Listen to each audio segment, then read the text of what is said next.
Today's episode of Vital Voices is brought to you by Oak Tree Medical Center and WellSpring Lifestyle Group. Are you enjoying Vital Voices? Do you find our conversations educational, engaging, and inspiring? Then like, subscribe, and tap that notification bell to keep updated on new episodes and more. Vital Voices.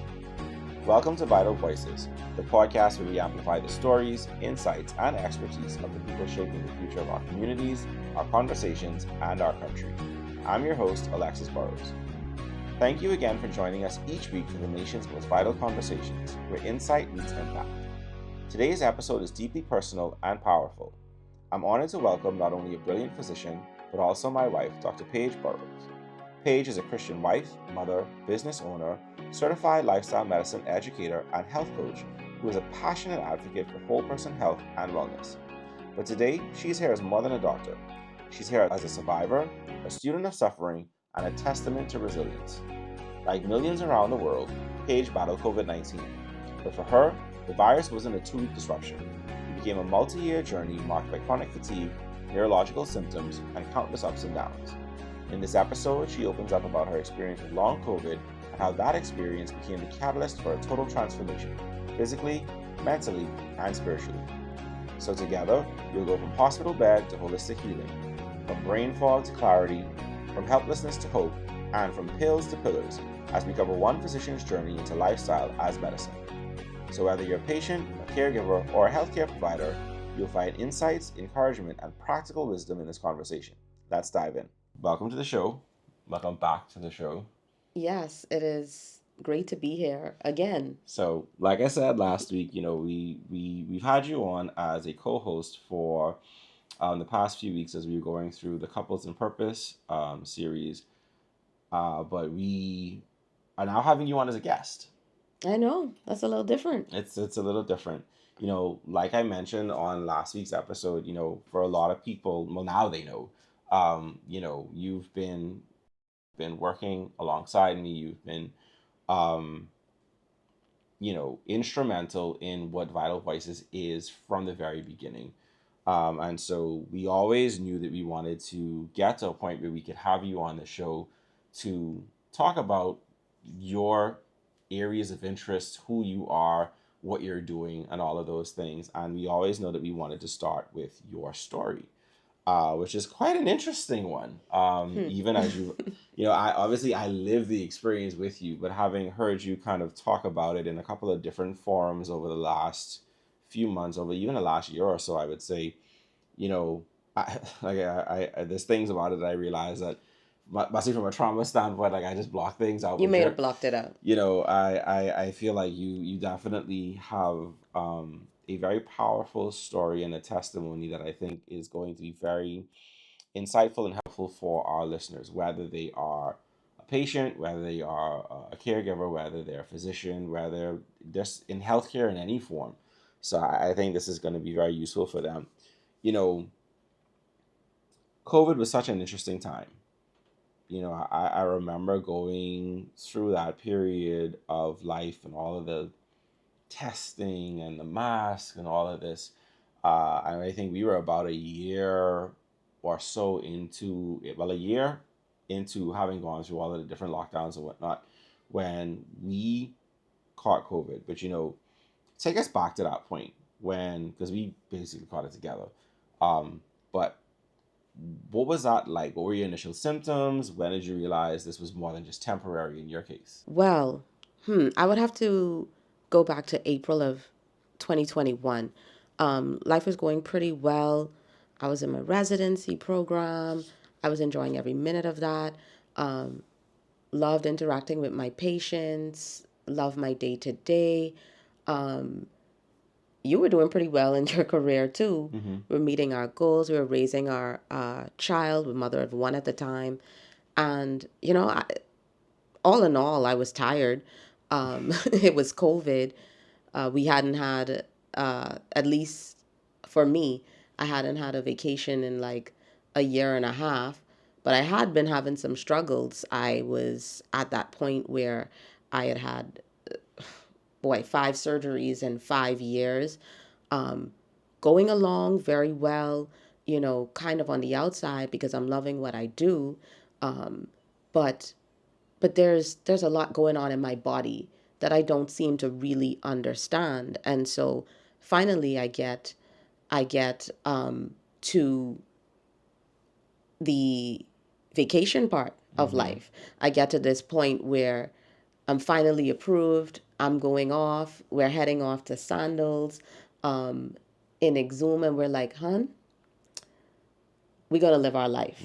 Okay? It's been a while since we've done something together like this, like a regular vacation, and we're going to go off and enjoy ourselves. We got on that plane, and I don't even think we were there for 24 hours when I started experiencing these unbelievable leg cramps, Mm-hmm. and an exhaustion that, I mean, I thought I knew tired, like post call and things like that, but this was different.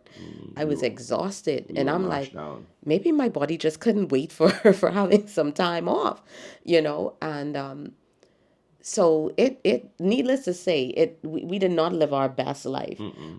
on that vacation. So we came home and said, okay, we're gonna take our our daughter and go with some family to Mm-hmm. Dolphin Encounters. We're gonna pick this thing back up. So I struggle. I remember taking some Panadol for the legs, saying I'm gonna push through for my baby girl, because she wasn't with us in Exuma at Sandals, right?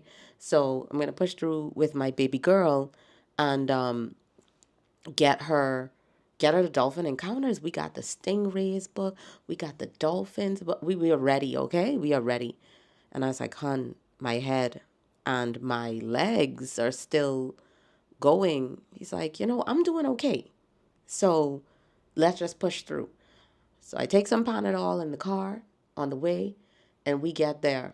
And we got through with those dolphins, but I mean, I still haven't seen a stingray. Mm-mm. Um, we laid out, What I we remember laid out, after the Dolphins was we laid out under the umbrella, and we were could not basically move, could not move for could the not rest swim, of the day. could not swim. Mm-hmm. So our baby girl is like, I was like, play right here in the sand, play right there. And Basically within 2 feet of they us. say lunch. I say, okay, let's go get the lunch. Now, when I realized that I could not taste that lunch, I said, we got to get out of here. We got to get out of here. I know what's going on. So, of course, we go through, we get our swabs, and we know it's positive. And the course goes relatively moderate. I had to do some nebs, had a cough, was tired, had some up and down heart rates.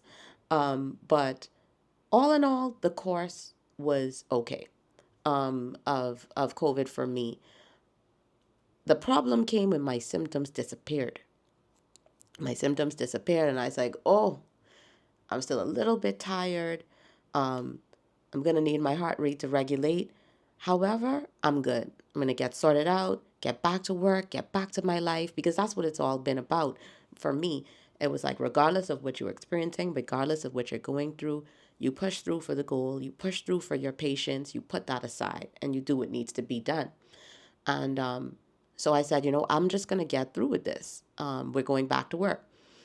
And boy, it was the Monday of which I was scheduled to return Mm-hmm. when, in the wee hours of that morning, I started to experience some funky neurological. I mean, they were funky, and I said, I just had COVID. Let me not be alarmed just yet, but these symptoms, numbness and tingling in the face, arms. I was like, I'm gonna have to check this out. So I said, anyway, um, by morning, I'm gonna. Now, if you're experiencing this, go to the hospital right away. Okay? Right away. Do not wait. Okay? Go and check yourself out. But, I said, let me take a second, and was trying to come to grips with everything that I had gone through at the time. And so by morning, I had a host of other issues that was happening at the time. And I said, hon, I think I'm going to have to present. I don't know if I'm going to be able to go to work, but maybe I'll Mm-hmm. go to the clinic. I'll get some labs. I'll see what's going on, because I just had COVID. Mm-hmm. A lot of things can be So a going lot of on, things it could just right? be doing some stuff. And I think it was by like 10 a.m. Okay. I remember getting fully dressed to head to that clinic, And boy, I remember coming to and everyone let me know, hey, you had seizures. You had a Mm-hmm. seizure. And I'm like, yeah, that sounds about like what happened. And so we're not going to the clinic now. We're going to the hospital. And that's Mm-hmm. where the journey really, really, really, really started. I ended up staying staying like being hospitalized for it was 2 weeks. Mm-hmm. 2 weeks, I believe. Out of DHS. Literally for symptoms of long COVID with a host of neurological issues that were accompanying the seizures. I had issues with my vision. Um, I I could not focus. It seemed like it was an issue in accommodation, right? There's dryness of the eyes, I blurry vision. I ended up having difficulties even controlling limbs, for any listeners in the healthcare field, just tons of cerebellar signs that made it really, really difficult for me to control my movements. And so the journey to recovery began really the day that I left that hospital. Mm-hmm. And boy, quite a journey it was. You mentioned that you were in the hospital. You were on a lot of different types of medications over the process. What was that experience like for you physically and emotionally? Because obviously, as a physician, you don't necessarily see yourself in the vein of having to be seen by your peers, your colleagues, your friends. And just what was that? What was all of that like? Right. Because you said something in the intro. You said I was acquainted with suffering, and Mm-hmm. even up to this point, that was true. Like it wasn't easy in the multiple surgeries, Yeah. seeing persons that I work with, right, Mm-hmm. dealing with having multiple surgeries, especially ones of like sensitive natures, right, Mm-hmm. with your colleagues, right, like that's tough. And so I had been placed in the position of the patient before. That's true. For my daughter, I had like 5 hospitalizations to bring her into the world Just during that pregnancy just during the alone. pregnancy alone. And Mm-hmm. so I was acquainted with physical suffering as a Mm-hmm. doctor. And so it always made me understand like what the journey was like for the people that I serve, the people that I love and cared for and still love and care for. But I was in their seat, which was different for me. And for colleagues of mine that have been in that position, it changes you a bit. It Yeah. changes you and your perspective of what your patients are going through. And so I remember the first time swallowing those anti-epileptic or anti-seizure medications. That was rough because I'm like, I'm having trouble with my cognition, remembering everything Mm-hmm. and I remember seeing patients that would say, Doc, sometimes it's hard for me to function at work on these pills. And you got to do what you got to do. And yes, you do have to do what you need to do when you need your medication. You take your medication. But I knew, I'm like, if I'm going to get my life back, I can't be on 3 anti-epileptic drugs. It might be a Mm-hmm. little tough for me in my day to day. The climb will be a lot harder, Yeah. for me. And there are physicians out there that struggle with all sorts of things, all sorts of conditions. And my heart goes out to all the healthcare workers, all the persons at their jobs that are struggling with things on medications that do impact, what it is that you do in your day to day. But that was my experience. It was tough, on Mm-hmm. those medications.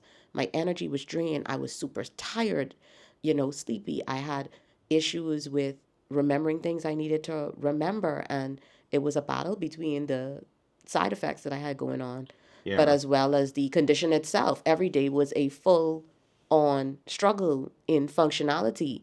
And being a high functioning person, literally a few weeks before this, it was hard to come to grips with that. Yeah. That was it, and it was interesting as a husband to kind of sit on the other side of it, because that was a very different time, and it very much was trying to figure out like, okay, like you supposed to be on the meds, but what's happening to you when you're on the meds, like, is that better or worse than if you just weren't taking the meds at all? And it's like these were genuine conversations that we had. And so I do get when you say like being on the other side of it and having remembered conversations that you had with patients And I was sitting in that space. You're like, oh, this is, yeah, I understand the difficulty now when people say, but doc, I don't know if I want to take my meds because of like this is what it does. Right. You don't want to be that non-compliant. Right. But then at the same time, you're like, but I feel like I'm not even like remotely functional in Yeah, the I'm way not I want myself. to be. I'm not I myself. need to be, right? And that's difficult. You know, at what point did you start searching for additional support in your long COVID healing journey? Well, here's the thing. My journey of finding change and additional support started in earnest the day of my hospitalization. So, Before you landed in the hospital. literally, as I was experiencing the funky symptoms that I had said previously, just before I presented to hospital, I I said, I need a turnaround. I need a complete change Overhaul. in everything that I'm doing, because what is making me susceptible to need all these surgeries in the first place, And why can't I answer the question? You know, how is it that other people are walking around, they're not needing this? What makes me different than them? So I started questioning things from way before this, right? I started questioning things. I said, as a person of faith, I said, Lord, guide me in all truth. Because even though I'm getting care, top-notch care, I'm getting care, but why is it not stopped? Why can't I turn this faucet off? This faucet of suffering for me. Why Yeah. will it not turn off? What's making me special? You know? And so beforehand, I started looking into nutrition and what does the Bible say about that? What does science say about that? I started getting curious and asking the Lord to point me in the right directions, because it felt like my suffering wouldn't end. And sitting down uh, just before was when I said, okay, I'm going to sign up for this course online, called Biblical Nutrition, just to learn a little bit more about it, just to see. And so I'm like, I'm a lifelong learner. I love researching, Yeah. And so I started looking at it and saying, okay, the Lord put all these different fruits and vegetables and herbs, and they're not just for weight loss, they to help me heal. And so I started to get that perspective shift even before being officially diagnosed with the long COVID. And then obviously what I did was I made a vow to continue and go even deeper and deeper into that journey. You mentioned that one, obviously you mentioning that one of the key turning points for you was embracing nutrition. How much of a role did that play in your recovery? So my journey to that full dietary and ultimately lifestyle shift, that was tough because I, I'd say. I took you with me. I took you with me a bit. We did everything traditional. Being in the hospital, so much working late, doing calls. It's like you tend to eat just based on cravings, right? What do I feel like today? You have a lot of cravings, especially with me. I had like deficiencies in nutrition and things like that. So I was having some cravings, man, and sleep deprived. I have them. I had them all. A physician's life is rough. And then take a little Nexium just in case they do you in, and that was how it went. But I didn't think much about it prior to even a little ashamed to say it, but I didn't think much about my personal nutrition before this point, right? Not my personal nutrition. And when I started to learn more, especially in the weeks coming out of the hospital, I realized I needed to make a shift. So what we did, 3 months completely Whole whole food, food. plant based for me, mainly whole food, plant predominant for you, but you rode hard with me. And during that time, I noticed a tremendous shift, even in illness, in energy levels. Still was battling episodic issue, but I wasn't tired every day, all day Yeah. anymore. My gut, which I always described as trash, prior to this, my gut health improved tremendously. I didn't even know that I could experience the gut of a normal person, and I did. After that 3 months of focusing on taking in appropriate amounts of fiber, taking appropriate amounts of phytonutrients, and drinking water, Mm-hmm. water, not just like coffee and stuff, Yeah. but water. And it was a beautiful thing for me. But what ended up fundamentally happening is it didn't solve everything, right?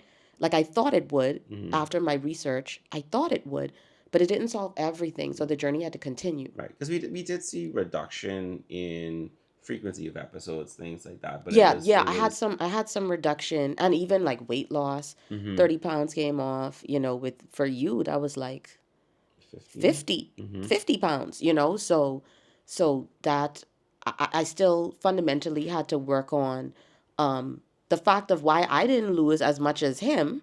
Anyway, I'm not gonna be a hater, but male, female.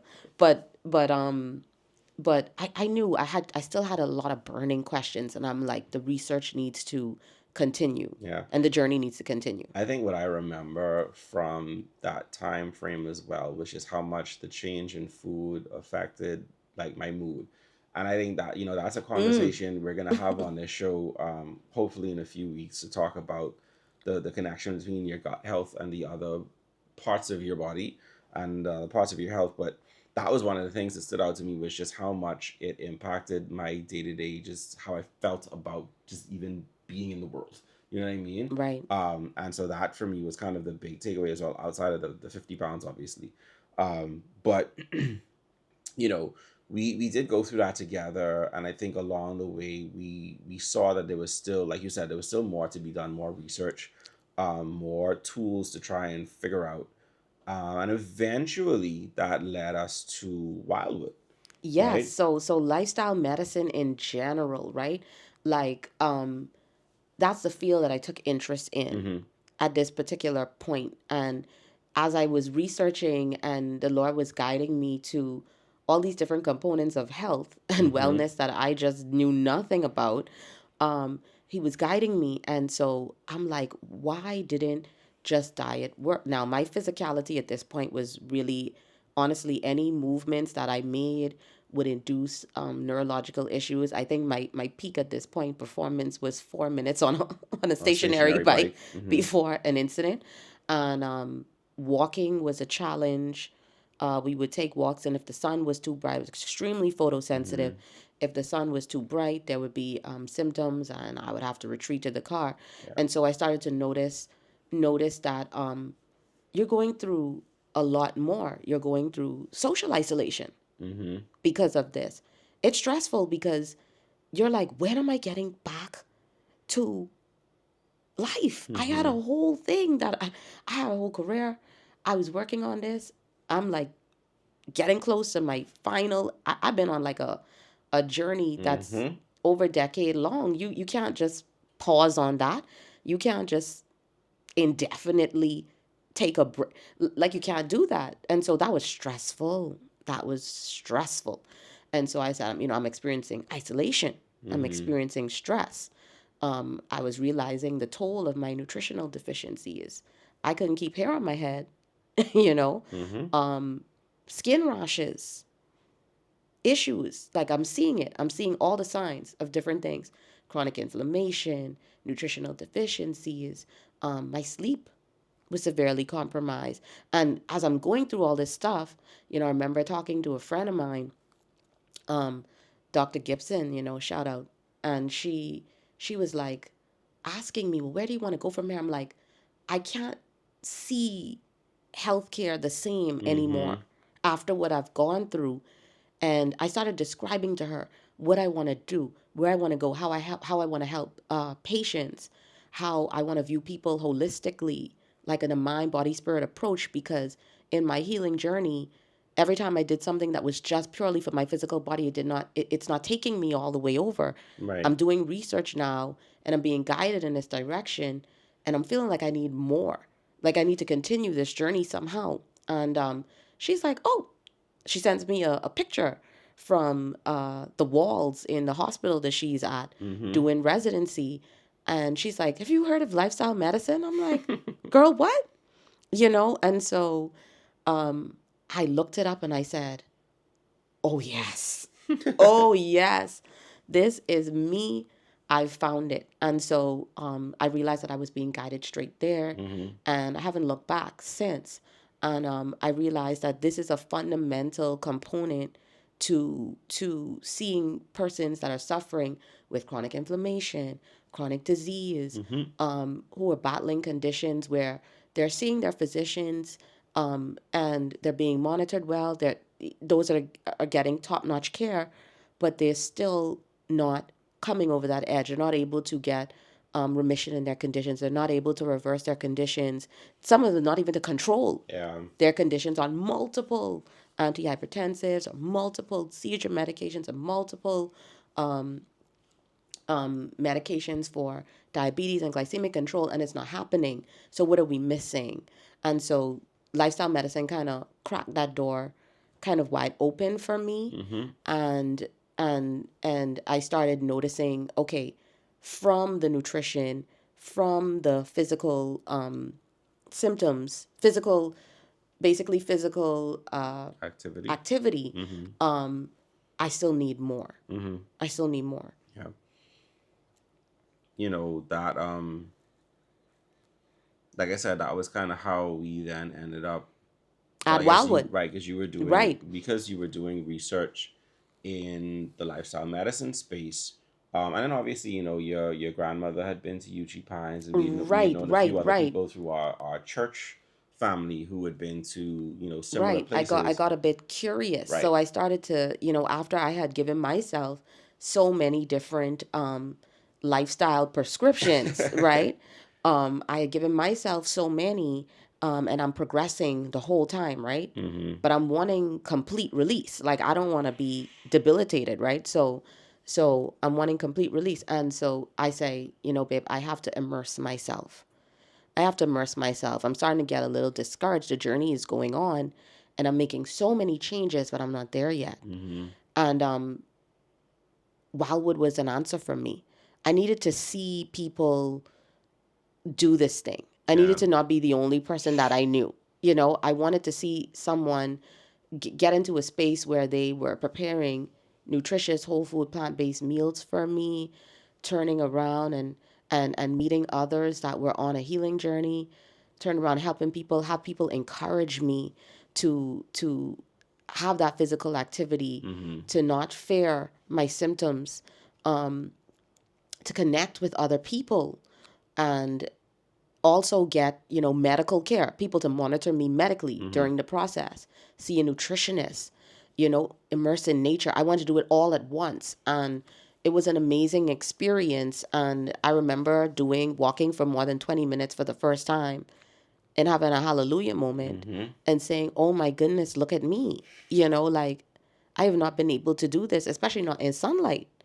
And it was an amazing, you know, I think it was great for you too, you know, being able to fully immerse in a lifestyle center. Like, lifestyle is medicine. And watching people live this thing out, not experimentally, but like as a real life thing. Experience a health coach for the first time, someone to get to know me, help me make goals, set goals, you know, see which state I'm at and my readiness to change and all that. And help me walk through the concept of change and what I wanted out of life. It felt like we should all be approached in that manner as it pertains to our chronic illnesses. And it's like a missing link. Yeah, it definitely is. You know, I think one of the things that you discovered during this process, I think one of the things that always stuck out to me, you know, was this concept of the mind, body, spirit connection. Yeah. You know, and that's something that you've fully embraced. How did understanding that connection impact your journey? Right. So let's pick back up to that point where I'm getting a little bit more in terms of my physicality. Not up to the goals yet for physical activity for me, but I'm getting there. I'm making strides. You know, I'm being a lot more intentional about what I put in my body, but I'm stressed. I'm stressed. I'm not at work, you know, and I start to realize that as I get stressed, and researching as well, I'm experiencing certain symptoms, Mm-hmm. physical symptoms in my body. Mm-hmm. And I start to learn more about stress and how a lot of our bodies are stuck Yeah. in fight or flight. Our sympathetic nervous systems are just going and going, Region. and whereas we're supposed to be in a place of peace where we're able to activate that parasympathetic nervous system, a rest and digest system that allows us to heal, I couldn't. It was like my body was consistently tense. I was having chronic pain, pretty severe at times, Mm-hmm. debilitating at times, headaches, GI issues on and off. And I'm like, I think the stress has something to do with my holdup in terms of my progression and healing. Yeah. And so I'm realizing that as I'm starting to have, fears about life, fears about, what's going to happen, the great unknown, right? What happens in the future, fears about if I'm ever going to be well again. That took a toll on my body. And then I started to learn that, well, we've long known this. We've long known that what happens in our minds, our thought life, impacts directly what happens in our physical bodies and is the driver for a lot of chronic illnesses and the reason why some people just cannot get a handling. Yeah. And so I started to address those things.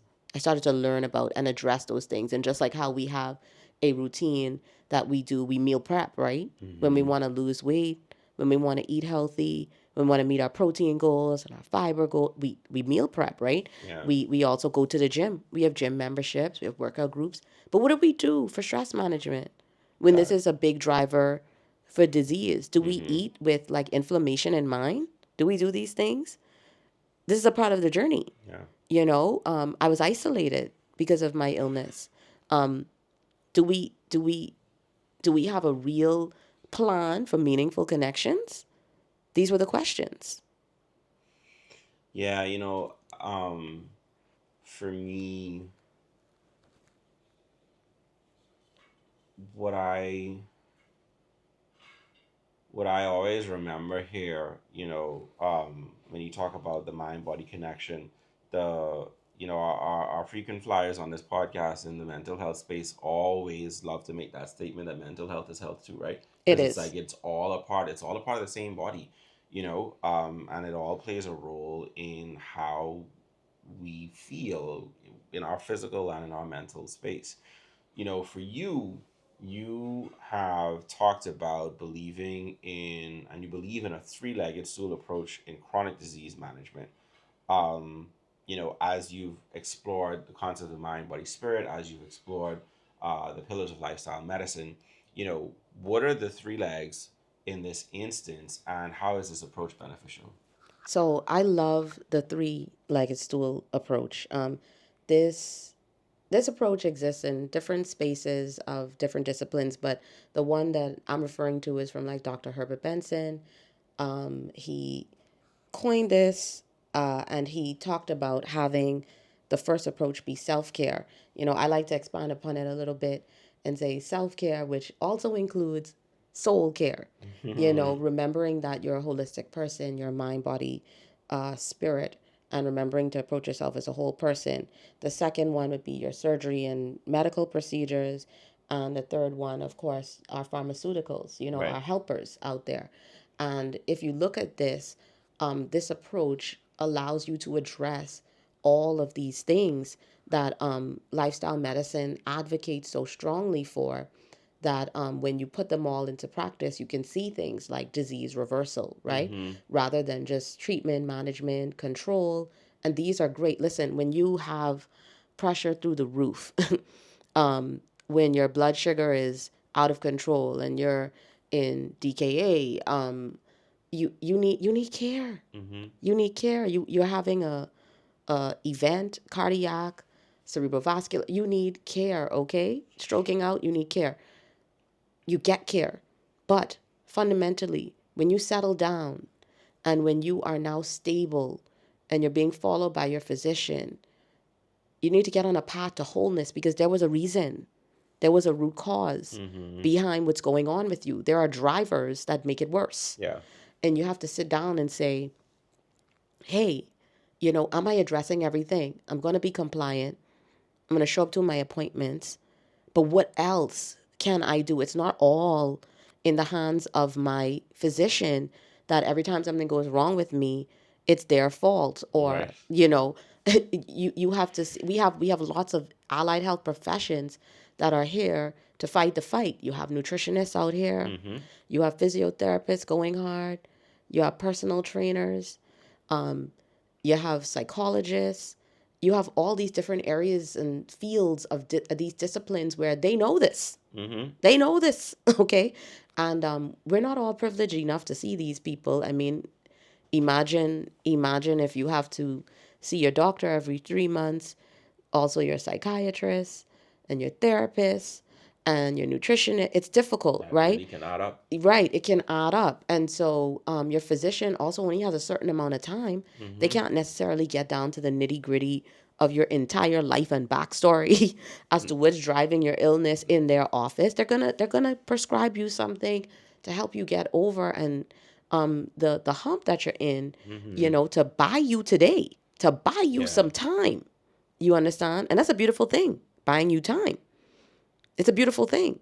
But buying you time to do what? Right. Buying you time to make changes to your life, and lifestyle medicine kind of preaches that. It helps you, view yourself holistically and see yourself as needing these different areas to heal, taking a three-legged stool approach, addressing yourself bit by bit until it is that you reach your actual goals. And don't be afraid to set those goals for healing. Especially you're a spiritually minded person. We believe in healing. Yeah. We believe in that. But also believe in personal responsibility and understanding scientifically the way that we were made, the way that our bodies function. These things are connected. You can't do one and ignore the other. Yeah. This is why it's the importance of the mind body spirit connection in the first Right. place, And because this all of this is intertwined. Right. And this is why lifestyle medicine now is available in top tier institutions around the world, Yep. because this has been realized. A conference last year, it was like, what, 4,000 people? Yep. At the lifestyle medicine conference. Right. Yeah, you have lifestyle medicine as an in-hospital specialty. Yes, Yeah. 100%. And lots of people being certified as nutritionists, as physiotherapists, because we need an army. We need an army of people. Yeah, you really do. Who are minded in this way to help people get over the scourge that is chronic illness. Because the way that the world is set up, it's almost anti-healing. Yeah. It's pro-disease. It's pro-inflammatory. Yeah, that's boy. It's true. Yeah, you look at, the way our foods are processed, you look at, the pesticides, you look at the chemicals, the non-organic, like all these things that exist, right? The way life is built, the financial struggles, the stress of work, and people Our working multiple relationships. jobs, right? All of the, toxicity that sometimes exists in interpersonal relationships, whether that's work, whether that's at home with other family members, even with friends. Like there's so much that just seems geared towards driving us towards not being healthy, Not being totally early functional. graves and all Right. these sorts of things. Right. They attack our mental health, which then has, as we talked about, the mind-body connection, which fundamentally attacks our physical health. It's going to 'Cause catch it's up. all one. It's going to catch up. What I remember, what I think I was always intrigued by watching you go through the journey was when you started to integrate some of the less physical things, right? So it's like you talk about When I got to that exercise, point. you talk about food, you talk about those things, but when it was like, the breath work and like the gratitude journaling, and the Christian meditations and things like that, I think even just from kind of watching you navigate it, that unlocked a different level of healing and getting over things in your journey. Can you kind of, walk us through what those different elements played or role they played in your journey. Right. So, I think we're at that point in the story where I'm realizing that stress management Mm-hmm. and sleep and isolation need to be addressed. Mm-hmm. Otherwise, maybe I won't heal all the way. And I Right. ain't telling people you still don't sleep enough. It's like, Keep going. yeah, it's still a work in progress, honestly. I'm not even going to On deny that it. one. Still a work in progress. But I started to see that those symptoms that I had, the GI, the neck tension, the pain in the body, like some of these seem like symptoms of chronic stress. And, also being a person that was a school of, part of it's the school of suffering due to trauma in my Mm-hmm. life, I knew that I kind of need to address these things. I need to actually find out how it is to relax. I need to try and stop this cortisol from surging because I'm Mm-hmm. showing the signs. And I said, what to do? Now I got led to doing Christian meditation was the first thing. In fact, the first meditations that I ever did was in the hospital itself. Mm-hmm. That's when During the that's when COVID experience. during that experience, Yeah. it literally got me through. I was in my in a hospital experiencing being on the edge, at peace. Mm-hmm. At peace. I spent my days because I couldn't really read much. My eyes were barely functioning. So I listened. I listened to Christian meditations. I focused deeply on scripture. I internalized them. Later on, I got to add on breath work, which is kind of like a first line of response for some. It's something that you kind of need to go deep in. But diaphragmatic breathing is well known Mm-hmm. to, relax you, help and shift that atmosphere. Help you get to activate that parasympathetic. And I learned to do deep breathing. I learned to not accept negative thoughts Mm-hmm. as I looked at them as things that were going to hinder my process. Yeah. I can't accept it. No, I'm going to switch and reframe those thoughts. Yep. I'm going to reframe them. And these were all things that I were doing along my journey, journaling, therapeutic journaling. Mm-hmm. These are scientific methods, Yep. and so these are things that should be a part of your stress management practices, the relaxation response, practicing mindfulness-based stress reduction practices that happen. They have a decent one in a lot of the decent ones in a lot of the institutions, Mm-hmm. premier healthcare institutions. These strategies help you combat and fight chronic illness directly. Okay, with seeing changes in your blood pressure, they work. That they do. They work. They help you Um. with your chronic inflammation Mm-hmm. symptoms. And why not place them in your life if they work? A lot of them are actually very biblically sound. Mm-hmm. You have to parse it kind of carefully as a Mm-hmm. Christian, right? I had to do that. That's a whole next episode. But nonetheless, a lot of the methods are proven to work. So we do our breath work. We practice gratitude. Yeah. We journal. Okay. Yeah. There's tons of evidence-based research There are that backs tons this up. of research that Yeah. back these practices up. And so why would we starve ourselves from things that can take us over that edge? If you're on your healing journey, you might need that extra push. If Mm-hmm. you haven't started, this might be a simple place to start.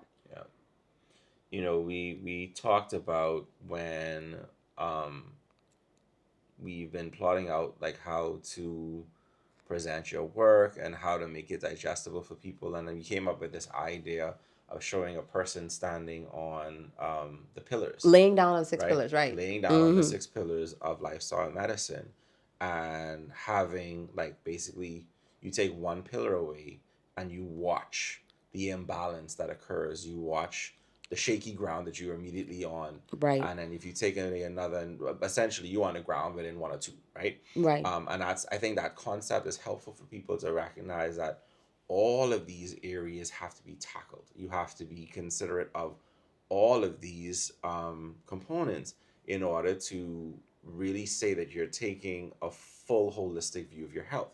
Because if you're not trying to manage all of these, then if you're going to be short a pillar. And if you're short a pillar, you're on shaky You ground. start to fall. Yeah, you start to Right, fall. right. And just a plug, the 6 pillars, I love them. Everything from nutrition to physical activity to social connections and sleep, even avoidance of risky substances because, some of us are using other medications That's to true. get through with life. But we also have to look at the fact that there are just certain elements, dimensions of wellness that you just Yes. have to consider Right. when you're looking at yourself, in that journey to stress management, to decreasing your social isolation, and all of this, you have to be able to say, how is my life going in general? How is my spiritual life? That's a dimension of wellness. You know what I mean? Because that's going to impact the things that I pursue, the things that I believe, which impacts the thoughts that I have. And that's going to impact your internal environment, which fundamentally manifests as symptoms in the body. And so this is why we have to keep pushing to view ourselves this way as healthcare providers, pushing to see your patients this way, because it is genuinely the difference between life and death for many. The difference between having a good quality of life, having a decent health span, and getting yucked up out of the earth prematurely. Getting some of these things right. Yeah, that becomes critically important. As we start to wrap up,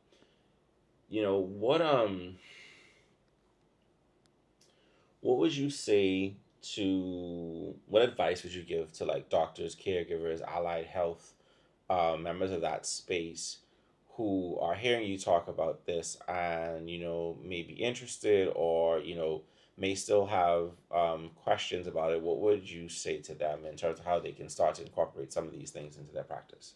I would say be open minded and remember how the body was made to function when you look at a patient. Remember that they are multiple parts. Try your best to view an entire person rather than just the diagnosis on the paper or the fact, like in my case, that it just didn't want to add up. you know, Yeah. be open minded. I had a physician, this just kind of reminded me of a very important piece, who was open minded with me. I remember when I said to him, the Lord is leading me to To do a fasting. fast. Mm-hmm. And I'm like, I'm having a lot of neurological symptoms. Mm-hmm. Is this going to be fine? Yeah. And, he could have shut me down. He was very open minded. He said, go ahead. Mm-hmm. Go ahead. And I'll watch you. Mm-hmm. I'll watch And you. like he said, keep in contact. Keep in Let contact me with know. Let me. me know what Right. happens. Let me know how it's Right. And even going. as a physician, I went to mine and I check. Mm-hmm. And this is, I advocate for this because this is a complementary field. We work Right. together, right? And so he said, go ahead. And I engage in that first 10-day fast, Mm-hmm. one of many now. Mm-hmm. But in that first 10-day fast, my symptoms went from there was like 10 seizures a day to very episodic. Mm-hmm. I mean, a Yeah. tremendous, That was a foundational foundational, a pivotal step, which is why I yeah. couldn't forget it, is a pivotal step in my story. Mm-hmm. And it was because I had a, Physician. I was curious. Right, but you also had the physician who was caring for you was open minded enough and willing to say, let's explore it. Also, like I said, to be very clear, with the clear indication, keep in contact with me. Let me know Right. if anything funky happens. Let me know in order to keep eyes on it and to make sure that you That aren't I'm just well right. You're throughout not the just out here process. Or doing just not out something. here Right. because it could be dangerous for some, right? Right. But yeah, I did a 10-day juice fast. I had to keep up my hydration at the time, but I did it and electrolytes.